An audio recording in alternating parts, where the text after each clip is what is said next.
बेईमानी का अवसर देना, खुद बेईमानी में भागीदार बन जाना है। लेकिन क्या आपने कभी सोचा है कि हम रोज कितनी बार यह अवसर देते हैं? कभी दुकानदार पर आंख मूंद कर भरोसा करके, कभी सस्ते दिखावे में फंसकर, तो कभी सिर्फ टकराव से बचने के लिए चुप रहकर। आज की कहानी सिर्फ सड़े हुए सेब की नहीं है। ये हमारी रोजमर्रा की जिंदगी, हमारे भरोसे और हमारे बाजार की कहानी है।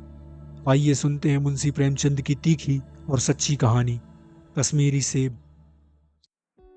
कल शाम को चौक में 2-4 जरूरी चीजें खरीदने गया था। पंजाबी मेवा फरोशों की दुकानें रास्ते ही में पड़ती हैं। एक दुकान पर बहुत अच्छे रंगदार गुलाबी सेब सजे हुए नजर आए। जी ललचा उठा। आजकल शिक्षित समाज में विटामिन और प्रोटीन के शब्दों में विचार करने की प्रवृत्ति हो गई है। टमाटो को पहले कोई सेंत में भी ना पूछता था, अब टमाटो भोजन का आवश्यक अंग बन गया है। गाजर भी पहले गरीबों के पेट भरने की चीज थी, अमीर लोग तो उसका हलवा ही खाते थे। मगर अब पता चला है कि गाजर में भी बहुत विटामिन है, इसलिए गाजर को भी मेजों पर स्थान मिलने लगा है।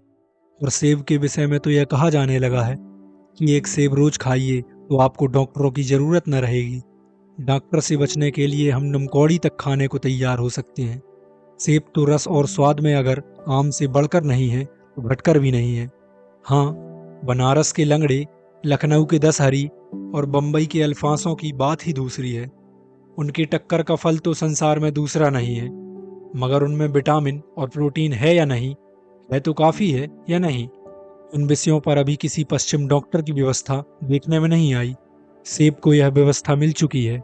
अब वह केवल स्वाद की चीज नहीं है, उसमें गुण भी है। हमने दुकानदार से मोल भाव किया और आज सेर सेब मांगे। दुकानदार ने कहा, बाबूजी, बड़े मजेदार सेब आए हैं, खास कश्मीर के, आप ले जाएं, खाकर तबीयत खुश हो जाएगी।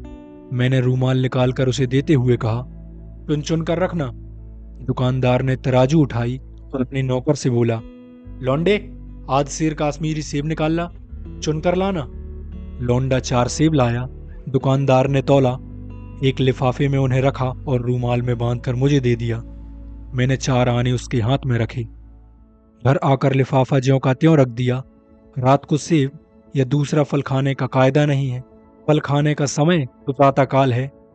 आज सुबह मुंह हाथ धोकर जो नाश्ता करने के लिए एक सेब निकाला तो सड़ा हुआ था।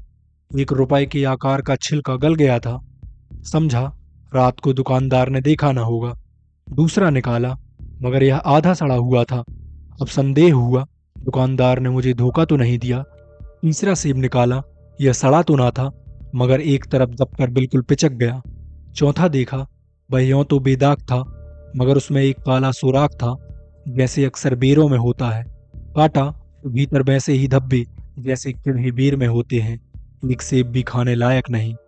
4 आने पैसों का इतना गम न हुआ जितना समाज के इस चारित्रिक पतन का। दुकानदार ने जानबूझकर मेरे साथ धोखेबाजी का व्यवहार किया।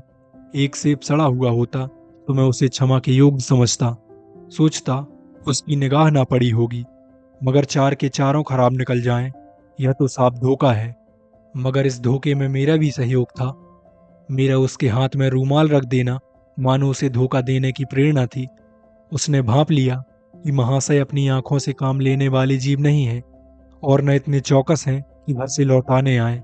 आदमी बेईमानी तभी करता है जब उसे अवसर मिलता है। बेईमानी का अवसर देना, चाहे वह अपने ढीलेपन से हो या सहज विश्वास से, बेईमानी में सहयोग देना है। पढ़े लिखे बाबुओं और कर्मचारियों पर तो अब कोई विश्वास नहीं करता। किसी थाने या कचहरी या म्यूनिसिपैलिटी चले जाइए, आपकी ऐसी दुर्गति होगी कि आप बड़ी से बड़ी हानि उठाकर भी उधर न जाएंगे। व्यापारियों की साख अभी तक बनी हुई थी। यों तौल में चाहे छटाक आध छटाक कस लें, लेकिन आप उन्हें 5 की जगह भूल से 10 के नोट दे आते थे तो आपको घबराने की कोई जरूरत न थी। आपके रुपए सुरक्षित थे। मुझे याद है, एक बार मैंने मुहर्रम के मेले में एक खोंचे वाले से 1 पैसे की रेवड़ियां ली थी और पैसे की जगह अठन्नी दे आया था। घर आकर जब अपनी भूल मालूम हुई तो खोंचे वाले के पास दौड़ा गया। आशा नहीं थी कि वह अठन्नी लौटाएगा, लेकिन उसने प्रसन्नचित से अठन्नी लौटा दी और उल्टे मुझसे माफी मांगी। और यहाँ कश्मीरी सेब के नाम से सड़े हुए सेब बेचे जाते हैं। मुझे आशा है पाठक बाजार में जाकर मेरी तरह आंखें न बंद कर लिया करेंगे, नहीं उन्हें भी कश्मीरी सेब ही मिलेंगे।